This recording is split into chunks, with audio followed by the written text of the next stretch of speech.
Area 51, one of the most secretive spots on the planet. It's located on the northeast edge of the Nevada test site and is said to be where numerous top-secret weapons systems have been tested over the years. According to some UFO researchers, it's also where the government is test flying alien spacecraft.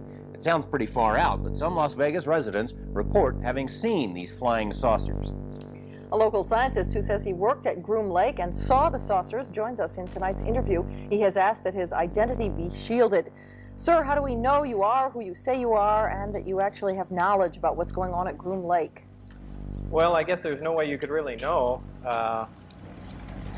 There's really no way I can prove it without revealing my identity and getting myself into more trouble than I have already. Exactly what's going on up there?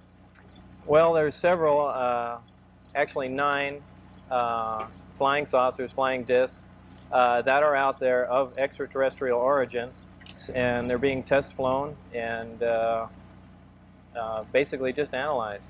You say there's 9 saucers. How are those tests going? As far as what? As far as whether they're successful and that sort of thing. Oh, well, some of them are 100% intact and operate perfectly. The other ones are being taken apart. I was involved mainly in propulsion and the power source. Where did we get these saucers? How did they come into the hands of the government?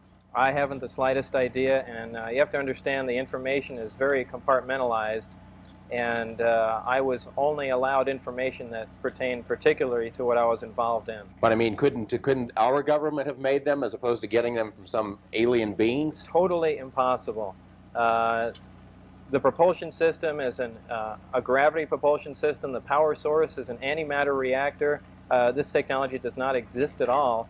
In fact, one of the reasons that I'm going forward with this information, it's not only a crime against the American people, it's a crime against the scientific community, which I've been part of for some time.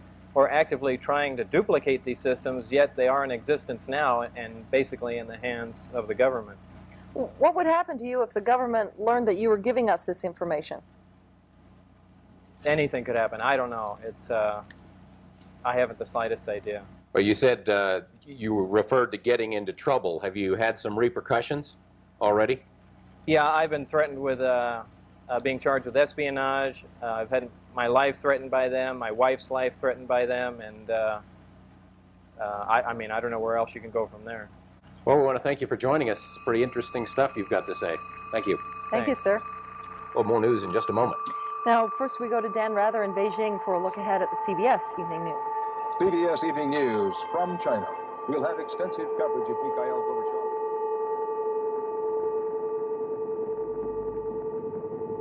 Despite numerous inquiries and feelers, Dennis has remained anonymous until now. His real name is Robert Lazar. He says he was hired to work at an area called S4, which is a few miles south of Groom Lake. At S4, he says, are flying saucers, antimatter reactors, and other working examples of technology that is seemingly beyond human capabilities. Gord Knapp, Eyewitness News 8. He reacted by going into a cocoon in a lot of ways. He didn't like it. He doesn't like the attention, and it totally screwed up his life. It's not surprising that even years later, he still is uncomfortable in discussing these things. My name's Bob Lazar. I'm known for working at a classified base known as S4 out in the Nevada desert near Area 51. And there, we reverse engineered alien spacecraft. And it's changed my life a lot. You know, it's probably changed every aspect of it. Positive or negative? Well, for the most part, negative. I mean, it's really difficult to find positive aspects of that. I mean, I'm sure there are some here and there, but most of them were negative. Would you take it all back and just be Bob the jet car guy and never have done this if you can, or are you glad you had the experience? Yeah, that's hard to say. I don't know. I think I'd lean towards not, at this point in my life, I'd probably lean towards not saying anything. You know, what would be your message to a young person now about looking at your story and thinking about the world? What would you say to them? Just pay attention. How you got involved with this program? I had sent resumes to several national labs. I got a response from a couple of them. I went in for an interview. They had a job in mind, and then they continued questioning me mainly on my interests outside of work. They seemed to be really concerned about that. About things like jet cars. Right. What do you do in your spare time? You know, you say you work on little projects. I said, yeah, I have a particle accelerator in my master bedroom, and things of that sort. And some time went by, and they called me back in. They said there was a senior staff physicist that was leaving this organization, and they basically interviewed me for that job. I was given a lot of briefings to read on, I believe there were 121 different briefings, and they just sat me in a room, and I had while they were going and updating my clearance to a level that they call majestic, I was completely shocked. I couldn't believe it, but I was fascinated. I was so excited. It's a science dream, really. Eventually, I was shown them. One close-up, one operating. They had one of the reactors out of the crafts, which was an antimatter reactor. I was given a demonstration on how it worked, things that it did, and the physics of it. The thing they were most interested in is duplicating the reactors without using this element 115, which is of course impossible. They were trying to, and there have been projects before that, just trying to use a normal nuclear generator fueled with plutonium, and it was really a futile attempt.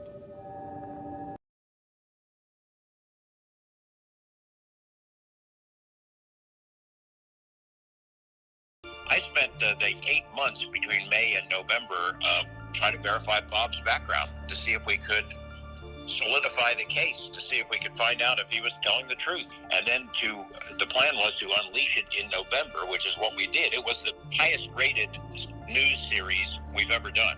It was the highest rated news special that ever aired in Las Vegas. And then it really exploded. It went all over the world. Bootleg copies of the tapes were being sold and shown in movie theaters. You had media interest from all over the world. And I think a lot of it was skeptical at the beginning, which of course it would be. But in the end, every major news organization in the world beat a path to Area 51's door.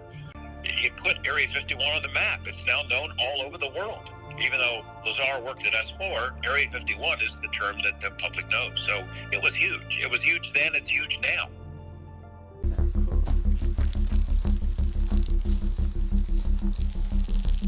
What is your name, and what's your relationship to Bob Lazar? My name is Mario Santa Cruz, and I met Bob actually in my neighborhood. He lived like 1 block over. My attraction to Bob was his jet dragster. So I saw this jet dragster sitting out in front of his house in our neighborhood, which was extremely, just the jet dragster alone was rare. But in my neighborhood, to see something like that was unbelievable. People were harassing Bob, threatening him, and you were with him in one of those experiences, at least one. A couple of times, actually. I actually had a weapon with me, you know, when we rode together, because he had been shot at, you know. He just wanted to stay alive. That's why he exposed himself. They shot at you? Somebody shot? And maybe as a warning, perhaps? It was a good warning. I had my back tire shot out on my car as I was getting on the freeway. You saw the guy? Yeah. Is this a secret worth killing to keep? I mean, to the government, would you say? Obviously. But in fact, the only reason that getting this on tape is insurance. Well, that's one reason. But I mean, also as an American citizen, you're bothered by that this stuff is going on, and yeah, I am, but not enough to have, you know, stood here and have it on the record. Insurance is the true motivation behind this.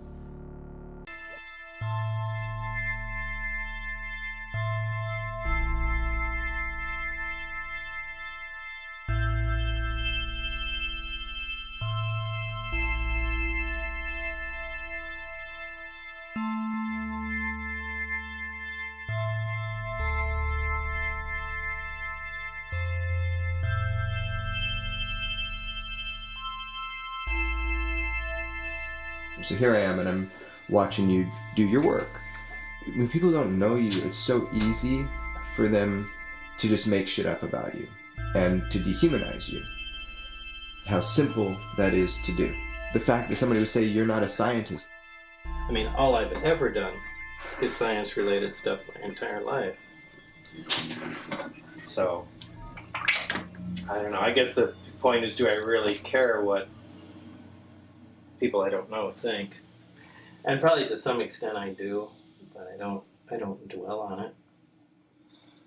I guess it is easier to discredit someone that you have no information on, because you can just say anything about them and there's nothing to refute it.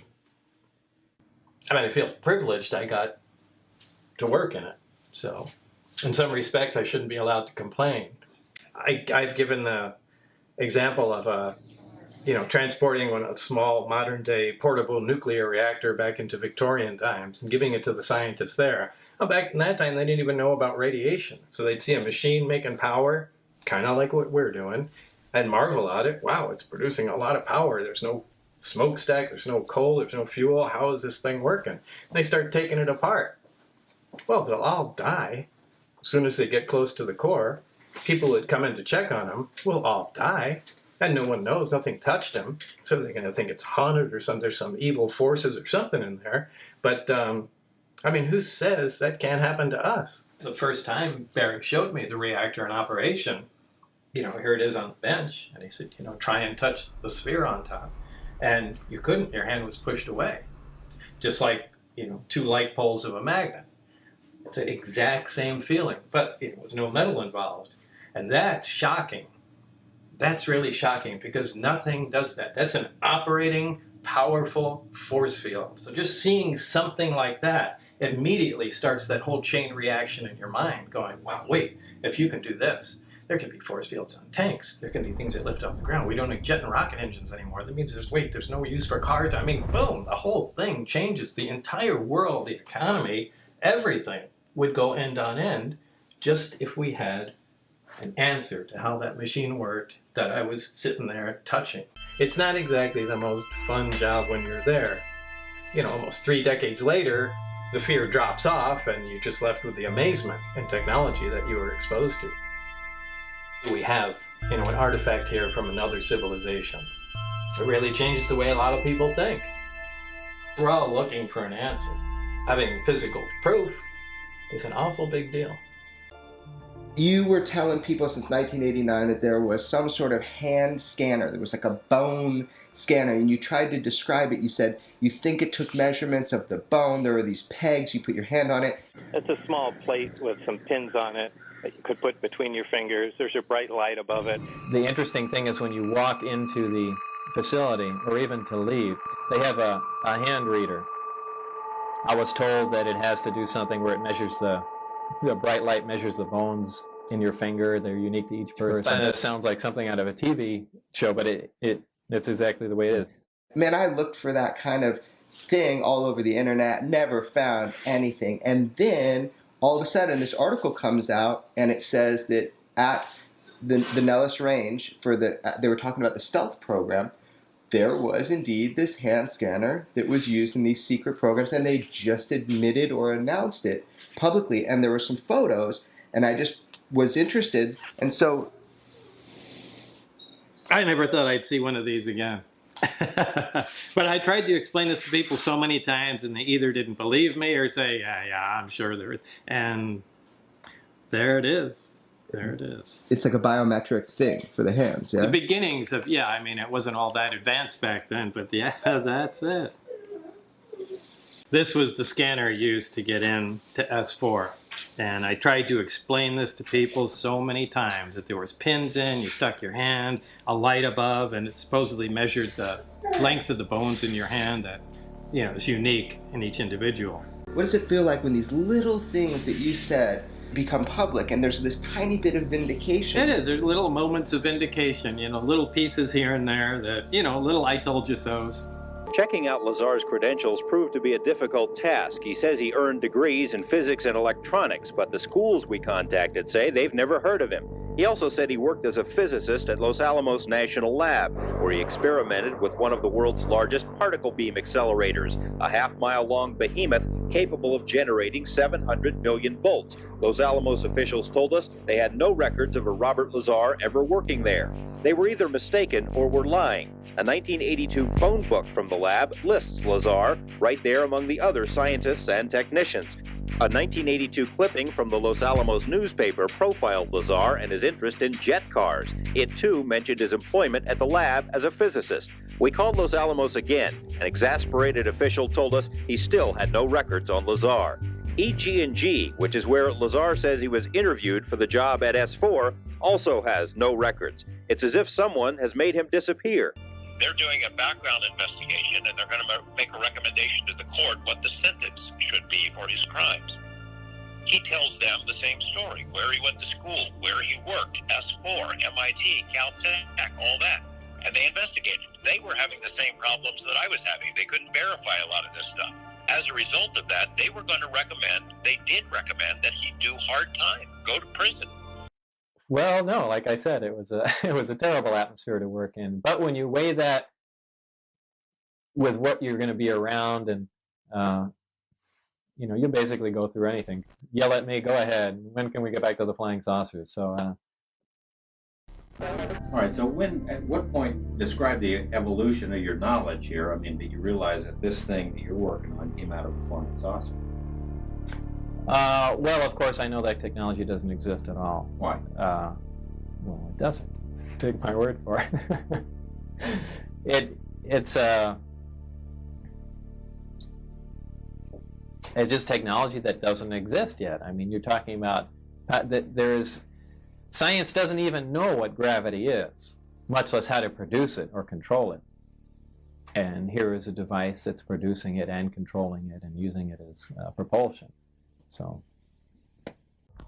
the seats in the panel associated with them were very small. They were, perhaps that far off the ground, like something small. Now, if we had made something like that, we wouldn't have made it to fit children. It just led me to believe, with the size of the alien cadavers I saw, the size of the seats inside. What was your function working on this? You were doing what? What was your job? We were to reverse engineer the power and propulsion system of this craft and see if it can be duplicated with available materials. I just want to go over with you what it is that you saw, to draw it out for people, to make a sketch. As you're seeing it, as if you're there at that moment, kind of go back in the past. It's the thing I termed the sport model. Underneath this floor, there are three large cylindrical devices. These are on mounts that allow them to completely swivel up to 180 degrees and in 360 degree rotation. Directly above each one is a small rectangular object. This is on the floor above. And these are the gravity amplifiers themselves. Looking down from the top, you'd have the center. In the very center, there is a small reactor. Surrounding this, in three equally spaced areas, are the amplifiers. So this is looking at it sideways, this is looking at it down from the top. And under these amplifiers, underneath, on the floor below, are the gravity emitters. So it's the reactor here, powering the gravity amplifiers. Gravity amplifiers output goes into the gravity emitters at the bottom, and the resulting gravity beam or anti-gravity wave can be pretty much put anywhere you want it to. There was another level up here. Now I had access and was permitted to view and look at the operation of this main level with the gravity amplifiers and the level below, the gravity emitters. There is a level above which consisted of these two areas that I'm not all that familiar with. I assume these to be some sort of navigational engine. People call these large black rectangular areas on the top portholes. I believe they were some planar sensor array that just took in information from the surrounding area, whether it be patterns of stars or what have you. And there was their version of a computer or something to make determinations here that takes input from those sensors and then let the craft know how to orient itself and where it was in space. So that's what I assumed to be up there. I don't know for a fact. Again, that was not part of my job, and I was only led to believe that. The center antenna is really an extension of the reactor in the center, and that's a waveguide, which allows the emission of the gravity wave, which forms kind of a heart shape over the whole craft.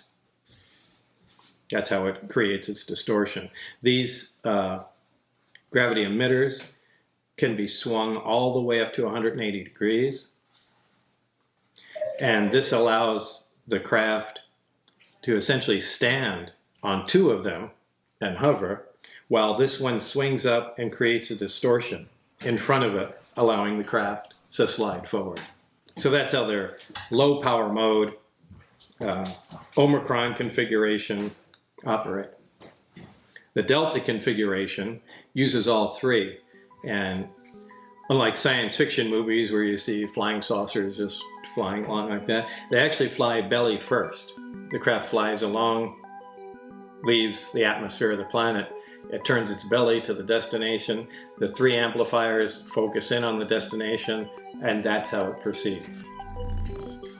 So that's basically the operation of it and overall how things were laid out inside the craft. This is an alien spacecraft. Right, obviously. Hey Jeremy, it's Bob Lazar. Listen, I have something to ask you. Something's really come up that's important.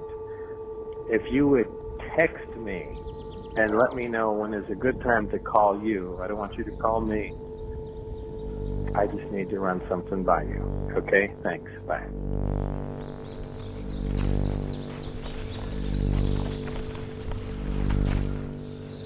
Alright, so the only record of this is going to be on the audio on this one file, and then this video clip. I'm not going to cut it, I'm going to let it run. Understood. Okay. I don't know how much monitoring they do with me. I'm sure it's virtually none after all this time. Hold on one same second. thing. Hold on 1 second. Let me, do you have your phone on you? Yes. Let's, at this point, take our phone. Let me just throw them, let me put them in the ground over there. I'll turn mine off.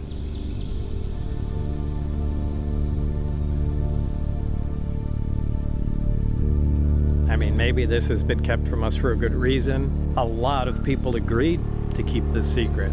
So, first of all, who am I to upset it? And second of all, who am I to outthink these guys? Maybe they went over all these scenarios already and they know how fucked up everything will be.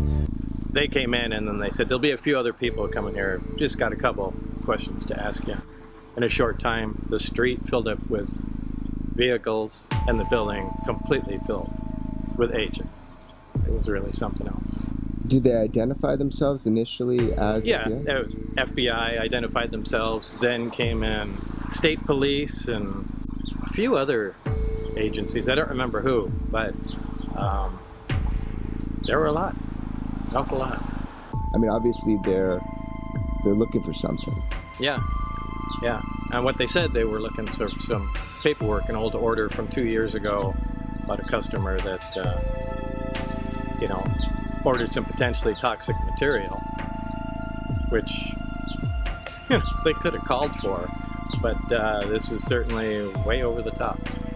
I looked up to select the right key, and they were right beside me. It was quite surprising, considering you could see all around here, and there would generally have to be a vehicle or something somewhere. But I just pulled up, got out, picked the key, and then they started talking from behind me. I thought that was really strange. Of course, it got much stranger as the day went on. What got stranger about it? Well, just the sheer amount of people that came, agency after agency. And I mean, they had computer experts here going through, you know, all the computer equipment we had here. They had people sectioning off the building, labeling it in cubic meters so they can search each one. You know, what they were looking for was just an order form. So, very strange. You've been raided 2 times? Twice. By more agencies than I can really recall. The FDA, to the NRC, the FBI, but they usually come in mass, and it's hard to pick out who's who. Everybody knows the story is that you got some element 115 out of Los Alamos. That's public knowledge. Something you said a while back. Do you think that what happened had to do with that? We're not going there.